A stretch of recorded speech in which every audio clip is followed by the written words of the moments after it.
ഹണി റോസ് ഈ ഒരു പോരാട്ടത്തിന് ഇറങ്ങുമ്പോൾ പ്രത്യേകിച്ചും ഇങ്ങനെ ഈ ഒരു പണക്കാരനായ ഒരാൾ അയാൾക്ക് ഈ വഷളത്വം പറയാനുള്ള ഒരു ലൈസൻസ് ഉണ്ട് എന്ന് സമൂഹം ധരിച്ചു വെച്ചിരിക്കുന്ന ഒരു കാര്യമുണ്ട്. അതിനെതിരായ ഒരു പോരാട്ടമാണ്. ഇതിൽ എത്രത്തോളം പിന്തുണ കിട്ടുന്നുണ്ട് ഹണിക്ക് ഇപ്പോൾ? ാണ് ഞാൻ പോലും റിയലൈസ് ചെയ്യുന്നത്. ഇത്രയും ആളുകൾ അതിനെ ഒരു ഫ്രസ്ട്രേറ്റഡ് ആയിരുന്നു ഈ ഒരു വിഷയത്തിൽ എന്നുള്ളത് ഞാൻ തന്നെ മനസ്സിലാക്കുന്നത് ഇപ്പോഴാണ്.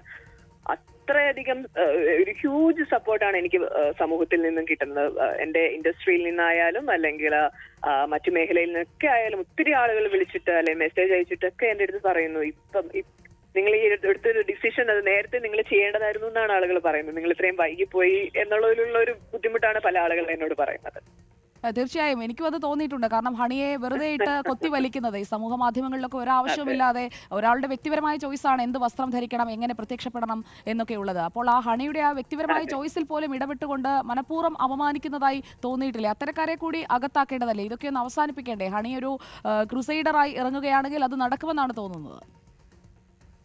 അങ്ങനെ തന്നെ ഞാനും ആഗ്രഹിക്കുന്നു. തീർച്ചയായിട്ടും ഇനിയും മുമ്പോട്ട് കംപ്ലൈന്റുകൾ ഉണ്ടാവും. നമുക്ക് അത് വഴിയെ ഫയൽ ചെയ്യാം എന്നുള്ള രീതിയിലാണ് അതിന്റെ എല്ലാ കാര്യങ്ങളും പ്രൊസീജിയേഴ്സ് ഒക്കെ നടന്നുകൊണ്ടിരിക്കുകയാണ്. ഡെഫിനറ്റ്ലി നമുക്ക് അതിനുള്ള ഒരു വലിയൊരു സപ്പോർട്ട് സിസ്റ്റം ഉണ്ട്.